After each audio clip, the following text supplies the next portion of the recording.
What if I told you that just 1 minute ago, the royal family sent shockwaves across the globe with a single announcement? After years of bitterness, distance, and silence, Prince Harry and Prince William have declared that their feud has ended. Brothers once torn apart by scandal, betrayal, and public spectacle are now proclaiming a new chapter of unity. But here's the twist. Meghan Markle is nowhere to be found in this picture. Her absence isn't just noticeable, it's deafening. And that silence, my friends, might be the loudest message of all. Why now? Why this moment? And most importantly, what aren't they telling us?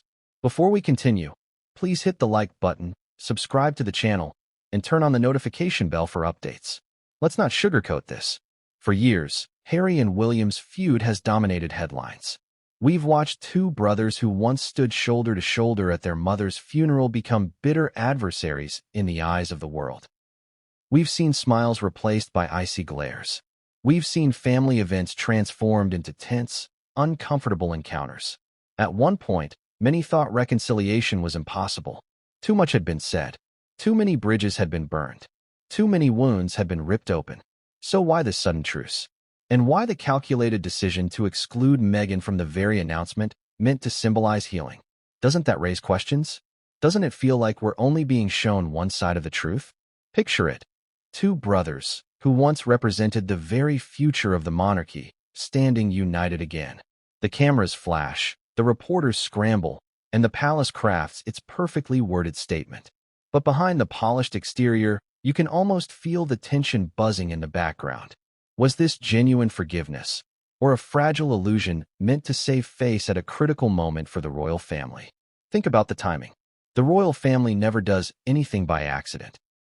Every statement, every appearance, every word is measured, rehearsed, and approved. So why drop this announcement now? Is it connected to King Charles's health rumors? To growing pressure from within the monarchy for unity? To waning public confidence that demanded the brothers finally show a united front?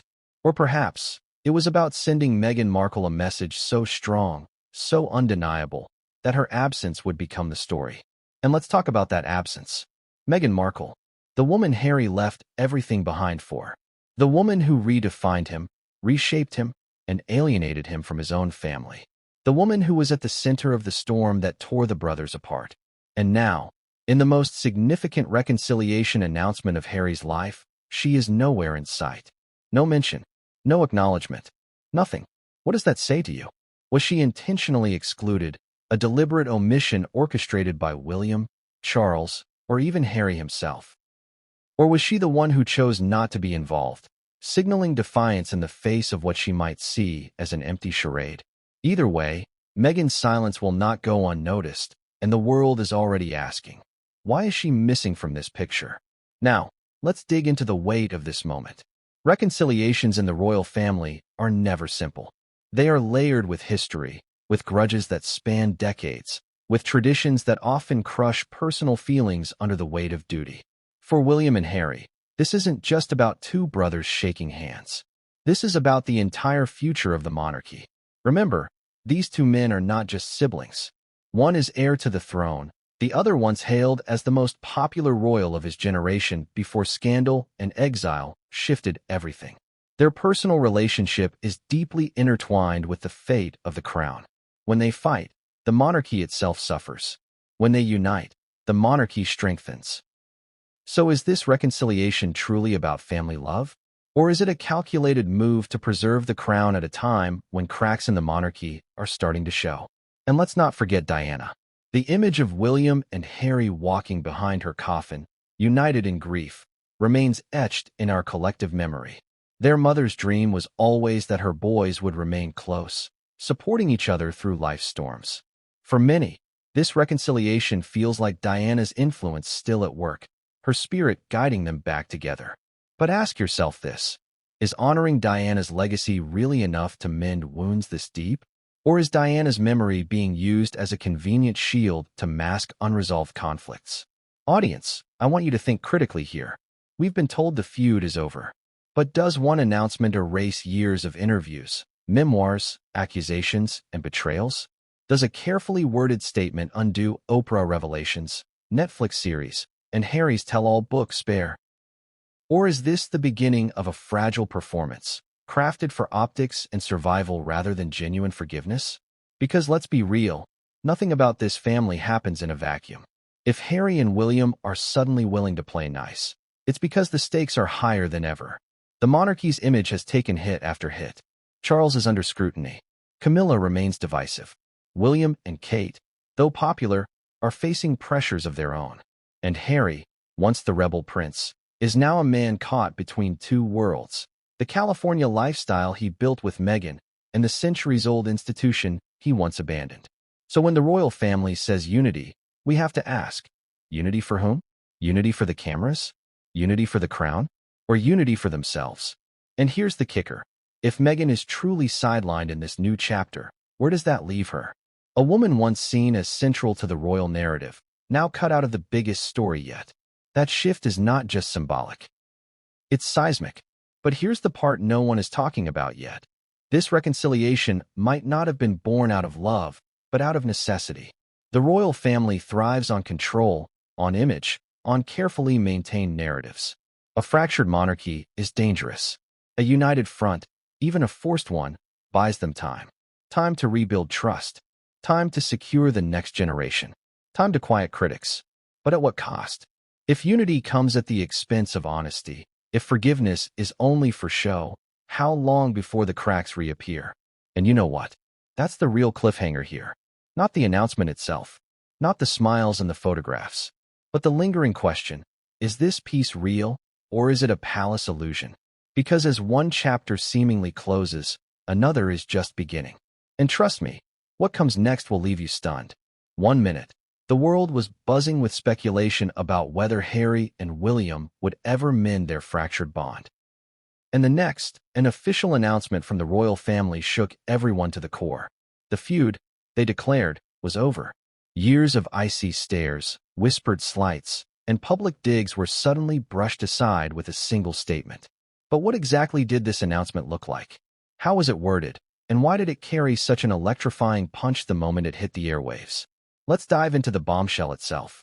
The royal family knows how to wield words like weapons. Their statements are always carefully crafted, polished by teams of advisors, and approved at the highest levels before being released. This one was no different. In fact, its power lay in its simplicity. No long-winded explanations. No defensive clarifications. Just a bold declaration that Harry and William were moving forward together, that the rift between them had finally healed. The phrasing was strikingly direct, almost as if the palace wanted to cut through the noise of speculation and slam down the truth with a thud. But here's the thing. Announcements like this are never just about words. They're about timing, optics, and what is left unsaid. Think about it. Why release this statement now? Why not weeks ago, months ago, or even years ago when the world was watching the feud play out in real time? Could it be that the palace needed a distraction from something bigger brewing behind the walls of Buckingham and Windsor? Or was it the culmination of months of behind-the-scenes negotiations finally bursting into public view? Let's break down the timing. The royal family never moves randomly. Every announcement has a purpose, a strategy, a deeper meaning. Was this meant to steady the ship amid swirling rumors about King Charles's health? Was it designed to restore faith in the monarchy as critics continued to question its relevance in a modern world?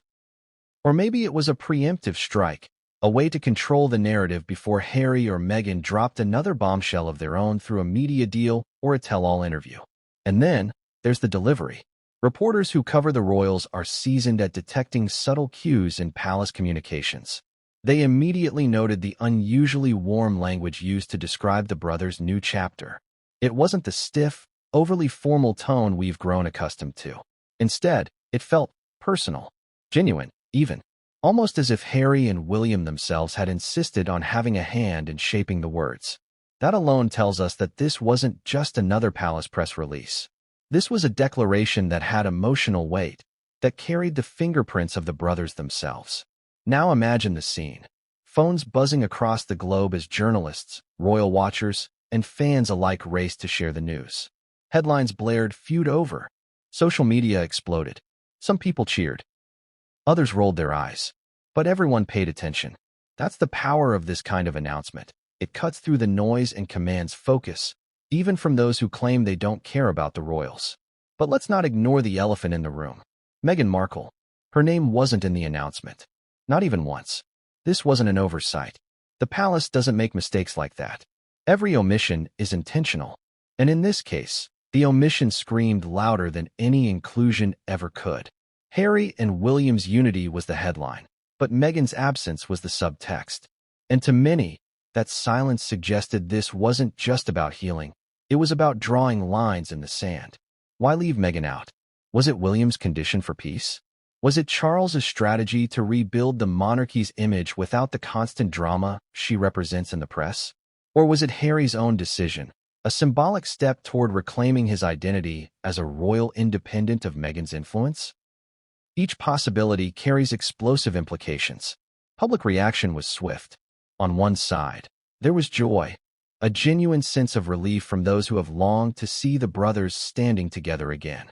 For these people, it felt like a glimmer of hope, a reminder that even in the most broken of families, reconciliation is possible. But on the other side, skepticism ran rampant. Could years of bitterness really be wiped clean overnight? Was this heartfelt or hollow, genuine or staged? And perhaps the most powerful reaction came not from the public, but from within the walls of the monarchy itself. For aides, courtiers, and royals alike, this wasn't just about family, it was about survival. A united William and Harry reinforced the institution. A divided William and Harry weakened it. The monarchy, already battered by controversies, simply could not afford for this feud to drag on indefinitely. Still, there's an undeniable sense of theater in all this. The statement may have been short, but it was heavy with subtext. The palace knew exactly what it was doing, dropping this announcement like a thunderclap across the globe. And yet, the question lingers. Does an announcement make it true? Because here's the uncomfortable truth. Unity is easy to declare. Living it is another story entirely. Words can be crafted, rehearsed, and delivered with precision. But behind closed doors, where cameras don't flash and statements aren't polished, the reality might look very different. And that's where the intrigue deepens. Because what wasn't said in the announcement, what was left hanging in the air, is far more interesting than the words themselves. But what wasn't said in the official statement is even more shocking. Imagine the royal brothers, William and Harry, standing on opposite sides of the world, not just physically, but emotionally, spiritually, and symbolically. For years, their feud has been the stuff of legend. Newspapers documented every cold glance, every cutting remark, every awkward silence. Biographers dug into their past, dissecting every possible reason for the rift. Commentators declared the once inseparable siblings finished forever. And yet, here we are, an announcement declaring the feud over. But before we can understand the magnitude of that, we need to go back, way back, because this wasn't just a squabble. This was a storm decades in the making. From the very beginning, William and Harry were different. William, the heir, raised with the crushing weight of the crown on his shoulders. Harry, the spare, allowed more freedom but always overshadowed by duty he would never inherit. One boy destined to rule, the other destined to watch. Can you imagine growing up in that imbalance? How could resentment not grow in those shadows? Think about it. William was groomed for kingship, his every step planned and protected. Harry, on the other hand, was the wild card. The mischievous one, the rebel, the boy the tabloids labeled the party prince. But wasn't that just his way of screaming for attention in a world where his older brother always came first? If William represented stability, Harry embodied unpredictability. If William was the monarchy's anchor, Harry was its spark. Yet despite these differences, their bond was undeniable, especially after the greatest tragedy of their lives, Diana's death. The world remembers that haunting image, two young boys walking behind their mother's coffin, their faces etched with grief, the weight of an entire nation pressing down on their small shoulders. In that moment, the world saw brothers united in pain. And for years afterward, that unity seemed unshakable. Diana's boys, her legacy. But time has a way of exposing cracks. As William grew closer to his royal destiny, Harry grew further away from it. William married Kate, settled into the role of future king, and became the steady family man Britain adored. Harry, meanwhile, searched for identity, often in the glare of paparazzi flashbulbs. And then, as if destiny itself wanted to widen the gap, Meghan Markle entered the picture. Was Meghan truly the cause of the rift? Or was she merely the accelerant for a fire that had been burning quietly for years? That's the question royal watchers can never quite agree on. Some say William tried to warn Harry, urging him to slow down before marrying Meghan, which Harry took as an unforgivable insult. Others claim Meghan's very presence was disruptive to the established order, threatening the monarchy's careful balance. Whatever the truth, Meghan became the symbol of division, the figure around whom years of buried tension finally exploded. Suddenly, the world was watching a royal soap opera unfold in real time. Harry and Meghan's explosive Oprah interview. The Netflix docuseries. Harry's memoir, Spare, packed with stinging revelations about William. The arch-nemesis, chapter that left readers gasping. Accusations of physical fights. Stories of shouting matches. The image of two boys once bound by grief shattered into pieces too sharp to handle. So, when we hear that the feud is suddenly over, we can't just take that at face value. Because behind every headline lies years of resentment, jealousy, and betrayal. This wasn't just about Meghan. It was about destiny versus freedom, tradition versus rebellion, duty versus individuality. And ask yourself, can wounds this deep ever really heal? Or is the announcement just a bandage over a scar that never truly fades? The truth is, the history between William and Harry is too complex to be erased with a single statement. This is a relationship that has swung like a pendulum, from closeness to coldness, from laughter to silence. Every reunion has been scrutinized, every absence magnified.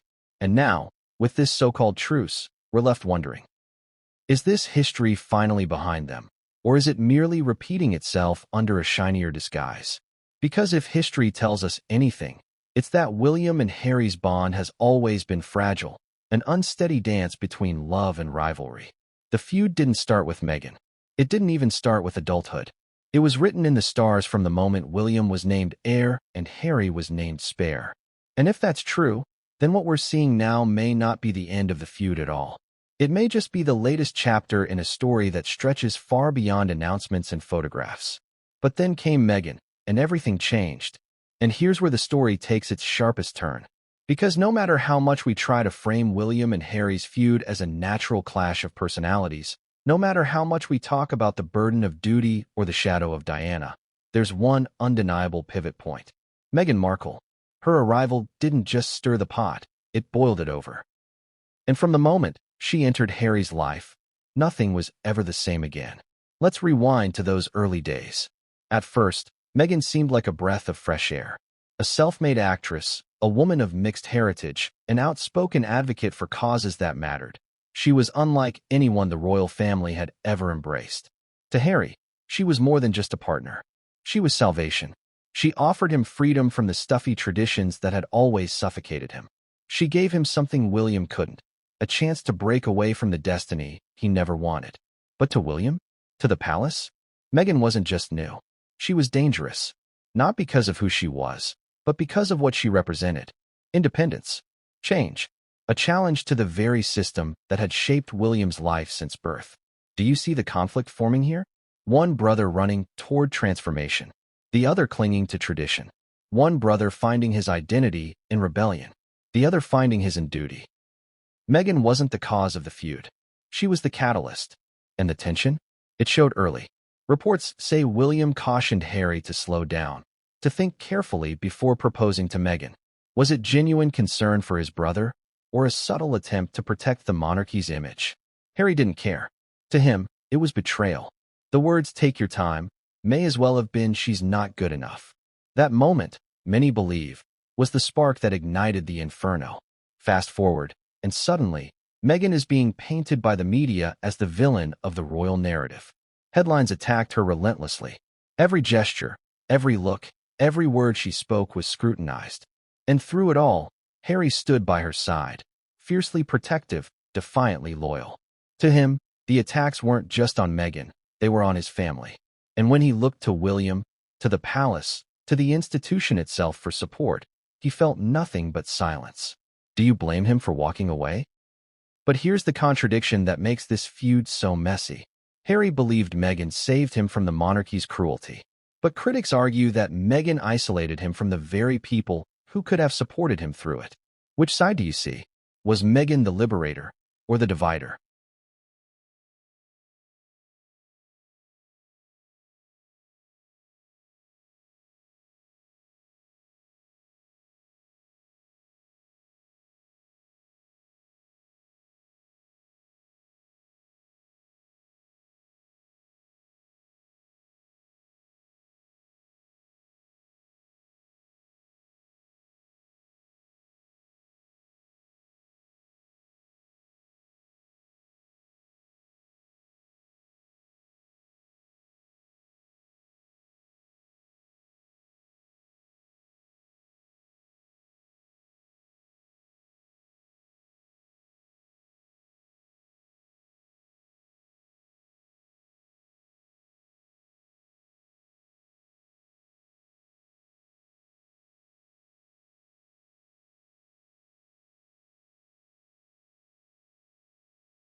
And Meghan's own actions poured fuel onto the fire. The Oprah interview, the Netflix docuseries, the memoir. Each revelation, each accusation widened the chasm between Harry and William. Claims of racism, stories of neglect, tales of shouting matches and physical altercations. The palace was shaken to its core. And the world? Divided. Team Sussex versus Team Cambridge. Every headline turned their feud into a global spectacle. And then came the silence. Family events where Meghan's absence was palpable. William and Kate at the forefront, Harry and Meghan on the sidelines. The image of the Fab Four dissolved into a fractured tableau. The brothers weren't just distant. They were hostile. So, when this new announcement arrived, when William and Harry declared their feud was over, what was the first thing the world noticed? Meghan wasn't mentioned. Not once. Not even in passing. Think about the weight of that silence. The palace could have softened the message, could have included a line about family healing together. But they didn't. They chose omission. And omission, in this case, speaks volumes. Was Meghan deliberately left out as a sign that the royal family is moving forward without her? Was this William's non-negotiable condition for reconciliation, that Meghan have no role in this new chapter? Or was it Harry himself, making the calculated choice to separate his personal life from his public role in the monarchy? And here's the kicker. If Meghan is out, what does that mean for Harry? How long can he balance two worlds? One with Meghan in California, where they've built their life, and one with William in London, where the monarchy demands loyalty. Sooner or later, he'll have to choose. And whichever way he leans, there will be consequences. But maybe that's the point. Maybe Meghan's exclusion was the very foundation of this so-called truce. Maybe peace between William and Harry was only possible by removing the third player from the board. If that's true, then the reconciliation we're celebrating is built on sacrifice. And that sacrifice has a name, Meghan Markle. But let me ask you this. If Meghan was truly sidelined to make this reconciliation possible, how stable can that peace really be? Because when you build unity by cutting someone out, you create a fracture elsewhere. And that fracture may be waiting, silently, to split everything apart again. And that brings us to what really happened behind palace walls. Picture this. Deep inside the grand, echoing halls of royal estates, where curtains are drawn tight and whispers are exchanged in hushed tones, the true negotiations between William and Harry were unfolding. Out in public, the brothers' feud had become a headline-hungry spectacle, a story the tabloids couldn't get enough of. But behind palace walls, the conversations were far more raw, personal, and explosive. And here's the truth. You and I both know this reconciliation didn't happen overnight. Think about the royal family's history. They don't move fast. They don't act without calculation. For years, aides have likely been shuffling back and forth, quietly working to chip away at the ice between the brothers. Who brokered these talks? Who had the power to sit William and Harry down, to make them face their demons and their history? Let's explore the players in this behind-the-scenes drama. At the center, of course, was King Charles. The father who had spent years caught in the middle of his son's feud, desperate for peace, yet often powerless to enforce it. Insiders whisper that Charles has been relentless in trying to bring William and Harry together, not out of pure sentimentality, but because he knows the monarchy itself is stronger when his sons are united. And with his own health constantly under scrutiny, Charles may have seen this as the moment, perhaps his last major chance, to cement a legacy of unity. But Charles wasn't alone. Many suspect Camilla had her say too, though always in subtle ways. She understands the importance of appearances more than most, having once been the outsider despised by the public before gradually carving a place as queen. Could it be that she quietly advised Charles to push for a truce, not just for family peace, but to bolster the monarchy's fragile standing? Then there's Princess Anne. The Princess Royal is known for her bluntness, her no-nonsense attitude, and her refusal to play games. If anyone could force her nephews to confront their childish squabbles, it would be her.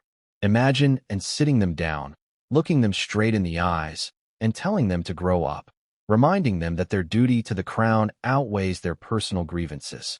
Doesn't that sound exactly like her? And what about Kate Middleton? Don't underestimate her influence in this story. Kate, the poised, graceful, yet quietly powerful Duchess, has long been seen as the bridge between William and Harry. Once, she was close to Harry, their bond charming the public as part of the Fab Three. But after Meghan entered the picture, that warmth cooled into awkward distance. Still, Kate's influence over William cannot be overstated. Was it her behind-the-scenes urging that convinced William to finally let down his guard?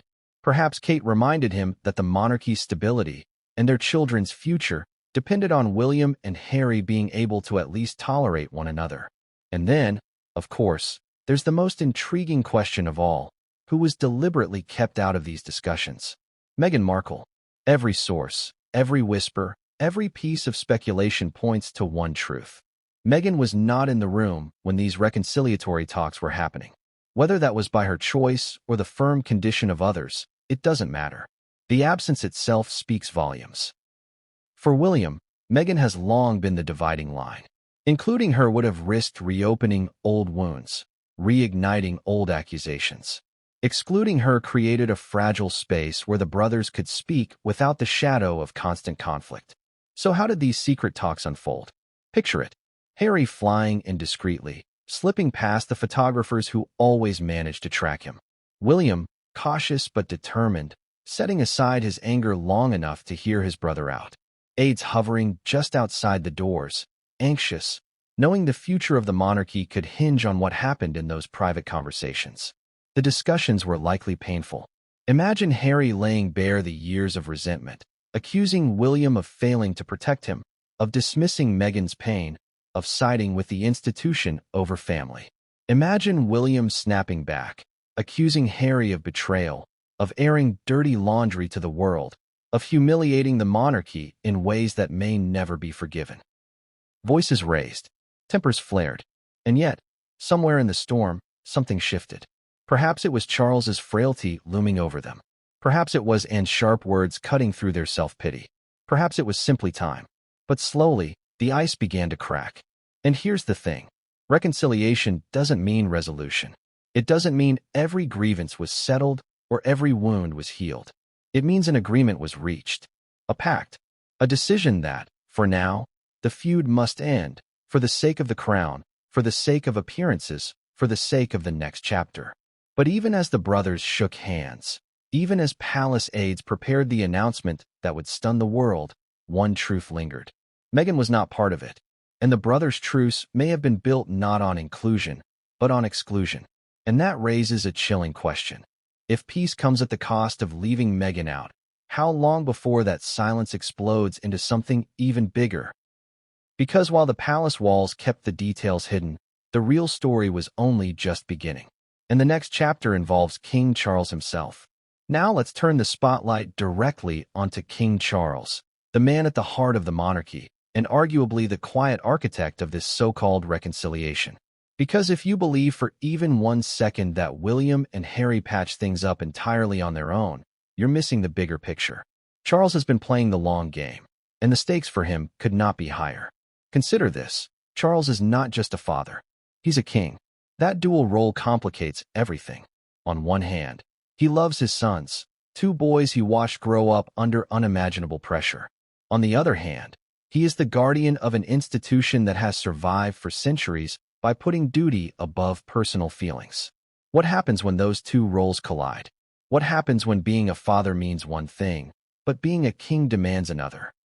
That's the very dilemma Charles has been trapped in since this feud began. Now, remember the rumors swirling around his health. They've been persistent, gnawing at the edges of royal coverage for months. Whispers of medical treatments, of fatigue, of frailty. True or exaggerated, it doesn't matter. The perception is out there. And perception is power. A monarch seen as weak invites questions about stability. And instability is dangerous for a family that survives on tradition, continuity, and strength. So imagine the pressure Charles must have felt. A fractured family, a shaky monarchy, an uncertain future, and two sons whose bitterness threatened to overshadow his reign entirely. Can you blame him for deciding it was time to act? But Charles doesn't act like a father rushing in to break up a fight. He acts like a strategist. Reports suggest he may have called upon confidants to orchestrate behind-the-scenes meetings, carefully laying the groundwork for reconciliation. He knows the monarchy thrives on optics, and nothing projects strength more than the image of a united royal family. For Charles, bringing William and Harry together wasn't just about healing. It was about survival. And let's not ignore the inheritance of trauma here. Charles himself lived through scandal after scandal. The messy, public collapse of his marriage to Diana. The years he spent as the villain in the world's eyes while Camilla was vilified as the other woman. Charles knows the destructive power of division better than anyone. And perhaps that gave him a unique understanding of just how damaging William and Harry's feud had become, not just for the monarchy, but for the public psyche. But here's where things get interesting. Charles's reconciliation efforts may not have been entirely selfless. Ask yourself, what does he gain by uniting his sons now? For one, it strengthens his reign. A divided family reflects poorly on the monarch. A united family, even superficially, reassures the public that the crown is stable. For another, it shores up the monarchy's future. William, as heir, cannot afford to be bogged down by personal scandal. Harry, even as the spare, holds sway in public opinion. Together, they are a force. Divided, they are a liability. And yet, even in this supposed unity, Charles had to make a choice. A brutal one. The choice to exclude Meghan from the announcement. Was this his doing? Many royal watchers believe so. Why? Because Charles knows how to read the room. He understands that Meghan remains one of the most polarizing figures of our time. For some, she's a hero. For others, a villain. Including her in the reconciliation would have risked overshadowing the announcement itself. By leaving her out, Charles ensured the focus remained squarely on the brothers. Cold? Perhaps. Calculated? Absolutely. But let's not kid ourselves. If Charles was the architect, then he was also the dealmaker. And dealmakers rarely walk away without extracting concessions. Did Charles promise Harry certain privileges, appearances, or even quiet financial support in exchange for his cooperation? Did he assure William that Meghan's influence would not intrude upon royal matters again? We may never know the exact terms. But one thing is certain. Charles didn't just nudge his sons together. He brokered a pact. And it's not lost on anyone that this comes at a pivotal moment in his reign. With Charles seeking to define his legacy, this reconciliation could be framed as one of his greatest triumphs. The king who healed his fractured family. The father who restored his sons. The monarch who secured the crown's future. That's a powerful narrative. One Charles desperately needs. But what if it's all smoke and mirrors? What if Charles hasn't solved the problem, but simply postponed it? Because here's the danger. If William and Harry's truce is fragile, if Meghan's exclusion breeds resentment, if unresolved wounds resurface, then this victory could collapse under its own weight. And if that happens, Charles won't just be the king who united his sons. He'll be the king who failed to hold them together. And that risk is real. Because unity declared on paper is one thing. Unity lived out in the harsh glare of the public eye is another. How long can Charles's carefully crafted illusion hold? That's the question that keeps royal aides awake at night. And it's the question that leads us straight to another key figure in this story, Kate Middleton, the silent but powerful force behind William's every move. She has been called the monarchy's secret weapon, the stabilizing force who holds everything together when chaos threatens to tear it apart. Kate Middleton, now the Princess of Wales, has built a reputation for grace, composure, and quiet strength. But make no mistake, Kate is not a passive observer in this story. She is one of its central players. And when it comes to William and Harry's reconciliation, her influence cannot be underestimated. Think about the timing again. This announcement of peace didn't just drop out of nowhere. It arrived after months in which Kate's public image soared while Meghan's faltered. Kate, with her carefully curated appearances, her calm presence at public events, and her natural bond with the British people, represents everything the monarchy wants to project: stability, continuity, dignity. Meghan, by contrast, has become a lightning rod for criticism, her every move dissected with suspicion. Could it be that Kate's steady hand created the conditions for William to finally lower his guard? Let's rewind to the early years. Kate and Harry were once incredibly close. Remember the headlines about their sibling-like bond? Harry was the cheeky third wheel, joking and laughing alongside William and Kate. Audiences loved it. They were the Fab Three, a trio who seemed destined to modernize the monarchy together. But once Meghan arrived, everything shifted. The easy camaraderie dissolved into icy distance. Kate and Meghan were quickly painted as rivals, their every outfit, gesture, and word compared in the press. And soon, Harry and Kate's warm bond evaporated too. Why does this matter? Because it shows us something crucial. Kate has always had the power to shape William's feelings toward his brother. When things were good between Harry and Kate, the brothers were close. When things soured between Kate and Meghan, William and Harry's feud exploded. Coincidence? Or proof of Kate's central role in this saga? Now picture this. Kate, in her quiet but persuasive way, urging William to think of the bigger picture, reminding him that the monarchy's strength depends on unity, urging him to put aside the bitterness for the sake of their children, who will one day inherit this legacy. Kate, who has endured relentless media pressure herself, may have understood Harry's struggles better than anyone.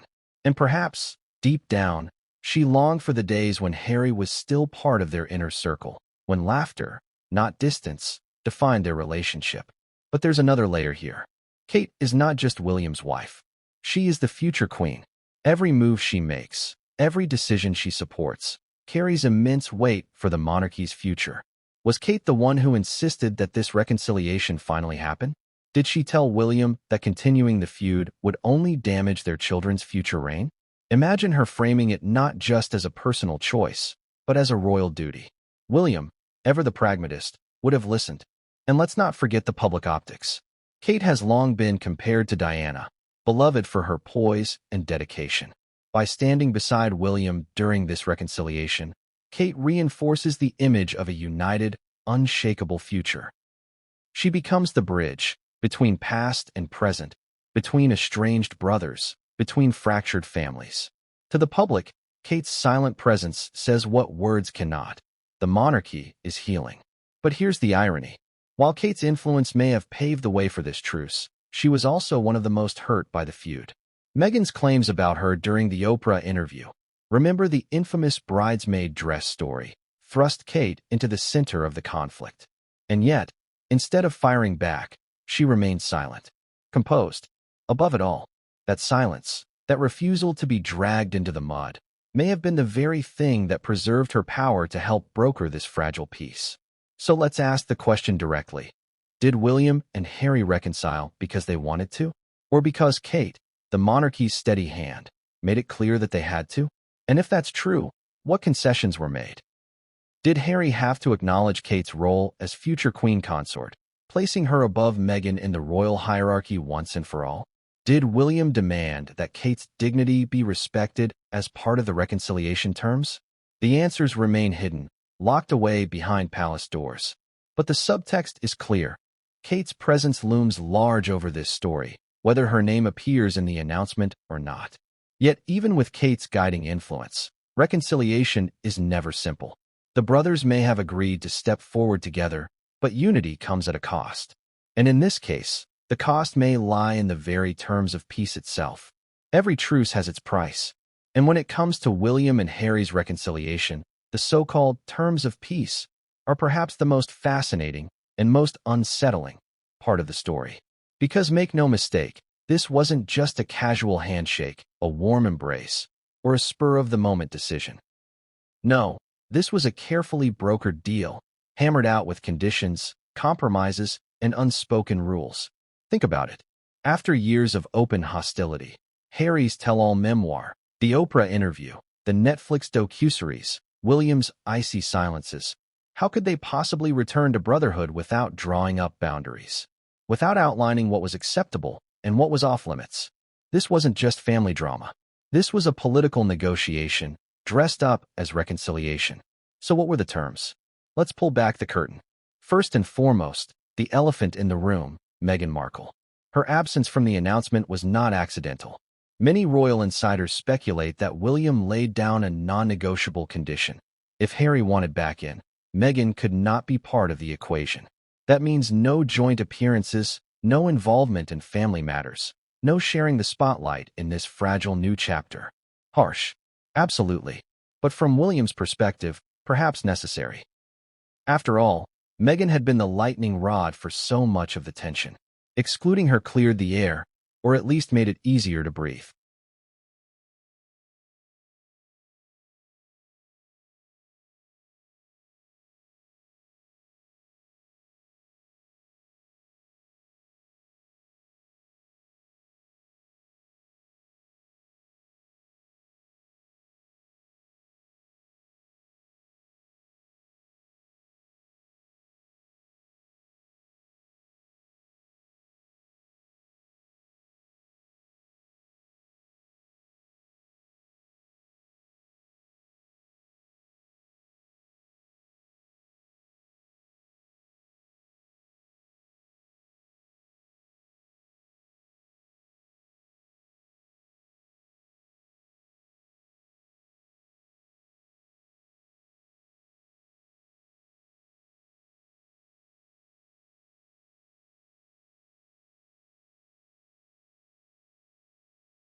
Second, the issue of trust.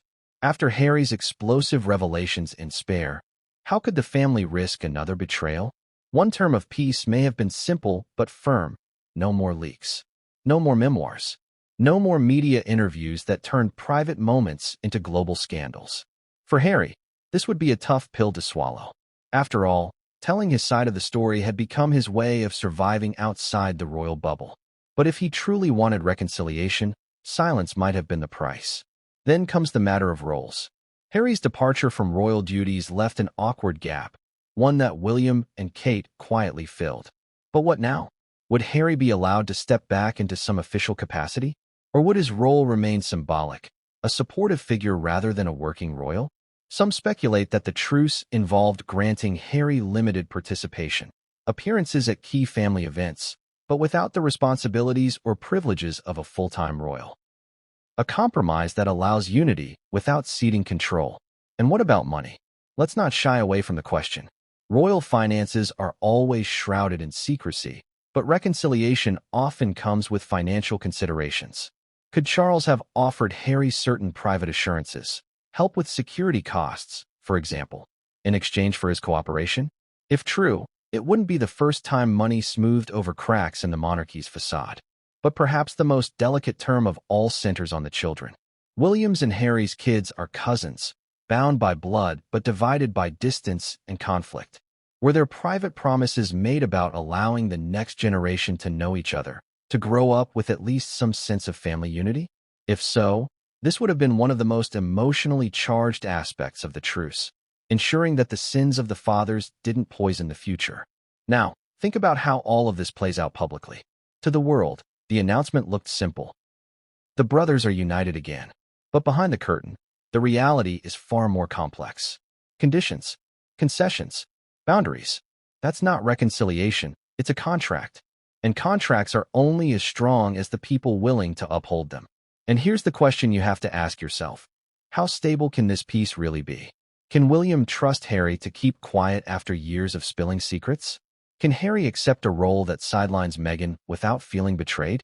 Can Charles enforce these unspoken rules without reopening old wounds? The truth is, every condition of this truce is also a potential landmine. One wrong step, one broken promise, one slip of the tongue, and the entire fragile arrangement could collapse. This peace may look solid on the surface, but underneath, it's trembling. And let's not forget, while the brothers were declaring peace, the media was spinning the story in its own way, shaping narratives that could either reinforce the truce or tear it down within days. Because in the royal family, the deal isn't just made behind palace doors, it's tested in the court of public opinion. Which brings us to the next explosive layer. How the media took this reconciliation and twisted it into headlines that Meghan Markle herself could not ignore. The ink on the palace's announcement was barely dry before the media machine went into overdrive. Headlines blared across every front page. Feud over. Brothers reunite. A new chapter for the royals. On social media, hashtags trended worldwide within minutes. Twitter, Instagram, TikTok. Everywhere you looked, the reconciliation of William and Harry was the story of the day. But here's the thing. The media doesn't just report news. It shapes it. And the way this story was spun revealed far more than the palace's statement ever could. Let's start with the British tabloids. The Daily Mail, The Sun, The Express. They practically erupted with jubilation. For them, this was the perfect headline. Two princes, once divided, now united again. The optics were golden, the timing impeccable. And the subtext? Clear as crystal. Meghan Markle was out. The Fab Four narrative was dead and buried. The new story was the royal brothers reclaiming their bond. Without her, the tabloids wasted no time framing this as a victory for William, Kate, and the monarchy itself. Meanwhile, across the pond, the U.S. media took a slightly different tone. Outlets like People and Entertainment Tonight couldn't ignore Meghan's absence, and many speculated on what it meant for her future with Harry. Was she blindsided? Was she deliberately excluded? Or was she silently plotting her next move? The American press thrives on drama, and Meghan, with her Hollywood connections, remained too big a figure to be sidelined quietly. And then came social media, the wild card. Within minutes, Twitter was divided into warring camps. Team William cheered the reconciliation as a win for tradition, for family, for stability. Team Harry defended his choice to reconcile, arguing it proved his strength and independence. And Team Meghan? They were furious. Furious at her erasure. Furious at the way her name was trending even though she hadn't been mentioned once. Furious at what they saw as a deliberate attempt to humiliate her. Here's the irony. Meghan wasn't part of the announcement, yet she became one of the most talked about figures in the aftermath. Every omission fueled speculation. Every silence screamed louder than words. In the court of public opinion, her absence became the story. But let's not forget, this isn't the first time the media has played this game.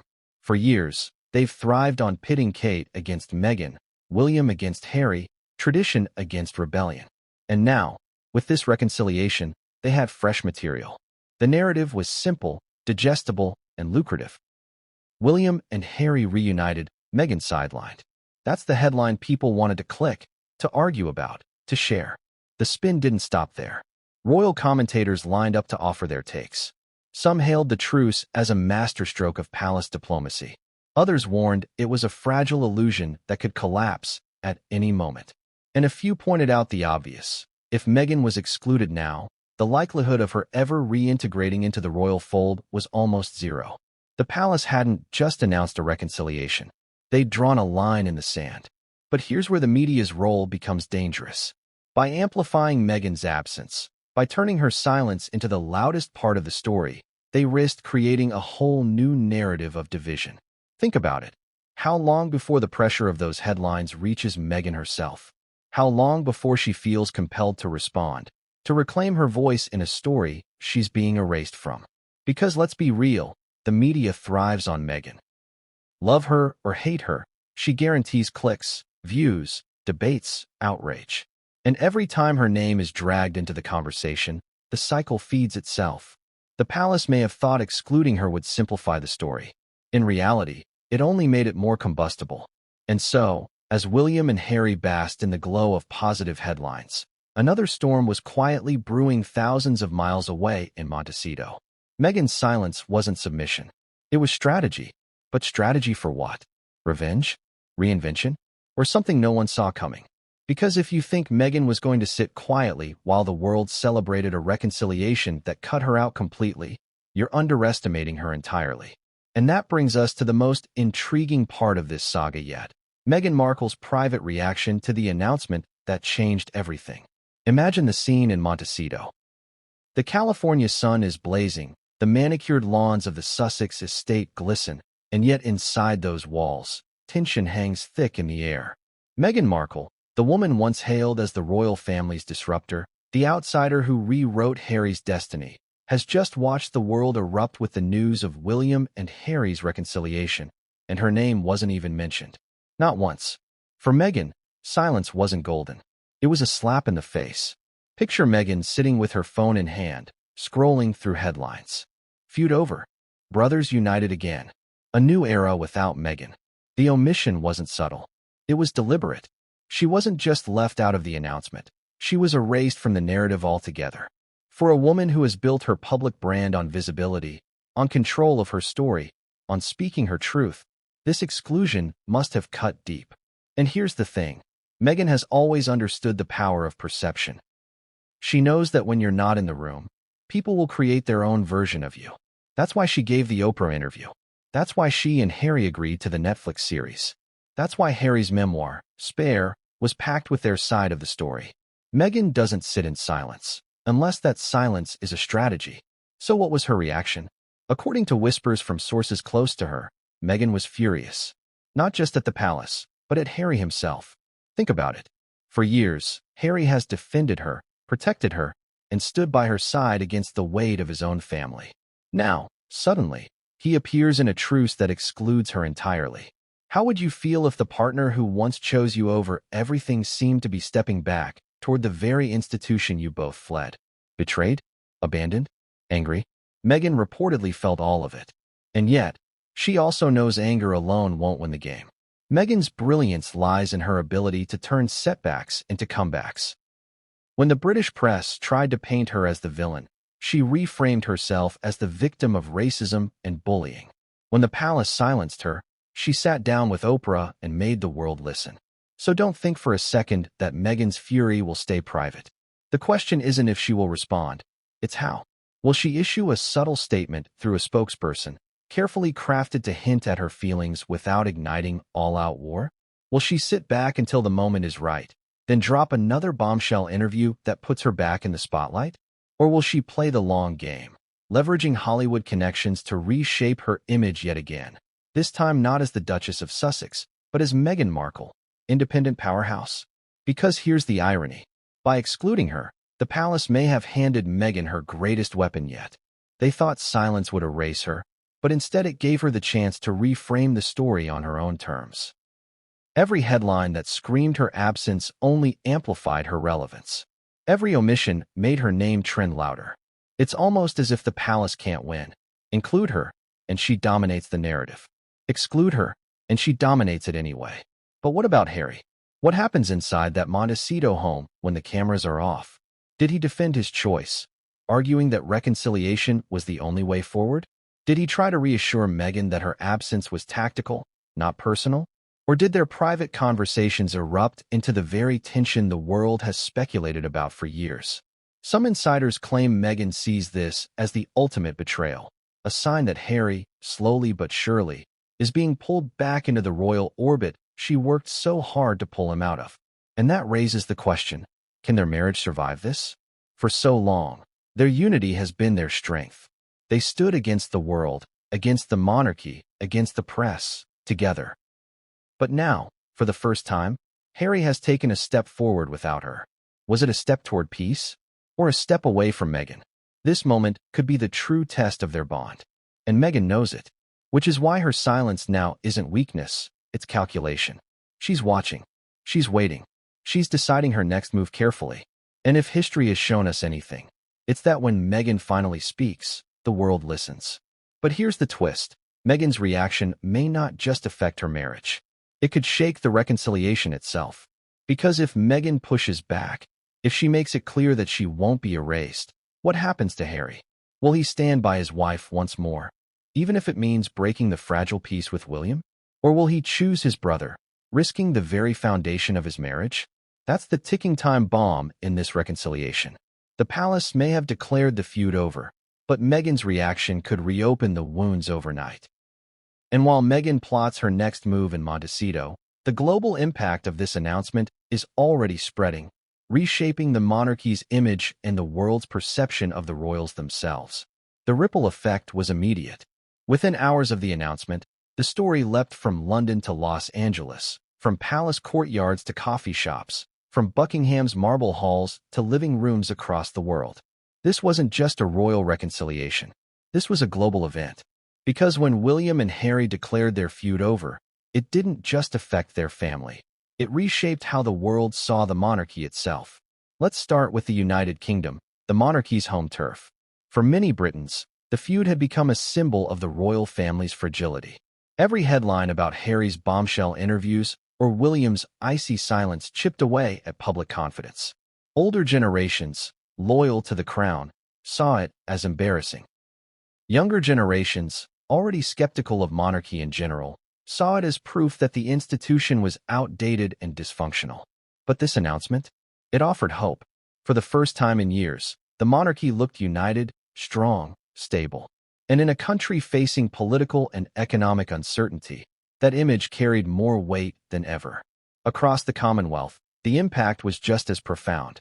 In nations like Canada, Australia, and New Zealand, Republican movements have been gaining traction, questioning whether the monarchy still has a place in modern governance. The William-Harry feud fed those doubts, making the crown look fractured and irrelevant. But the reconciliation suddenly shifted the narrative. Here were the two princes, once divided, now presenting a united front. For monarchists, it was a gift, proof that the next generation could overcome division and carry the crown forward. And then there was the United States, where Meghan and Harry had built their post-royal lives. In America, Harry and Meghan were once seen as victims, outsiders driven out by an archaic, unwelcoming institution. But as time went on, that sympathy wavered. Some Americans grew tired of the constant revelations, the endless interviews, the sense that the Sussexes were cashing in on royal drama. William and Harry's reconciliation, without Meghan, struck a chord with American audiences too. To some, it looked like Harry reclaiming his royal identity. To others, it raised troubling questions. Was Meghan being sidelined? Or was Harry making a conscious choice to distance himself from her influence in order to mend ties with his family? The media frenzy didn't stop at traditional outlets. On social media, the global debate raged. In Africa, commentators highlighted the irony of two privileged princes reuniting while ignoring the deeper issues Meghan had raised about race. In Asia, the story trended as part of the fascination with royal drama, with hashtags exploding in countries like India and Japan. In Europe, newspapers framed the truce as a stabilizing move for an institution that had seemed increasingly fragile since the death of Queen Elizabeth II. And here's where the global impact deepens. This wasn't just about perception. It was about power. A reconciled William and Harry projected stability, and stability means influence. When the royals travel abroad, when they represent Britain on the world stage, unity strengthens their soft power.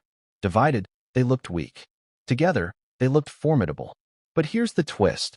While the world celebrated, there were those who remained deeply skeptical.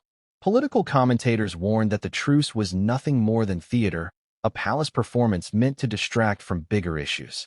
Critics pointed out that reconciliation without Meghan wasn't reconciliation at all. It was a selective unity built on exclusion. And others suggested the announcement was less about family healing and more about preparing the monarchy for the next generation. After all, if King Charles's health rumors hold any truth, the future of the monarchy could soon rest squarely on William's shoulders. Having his brother at his side, even symbolically, was a powerful image to project to the world. And then there's the public.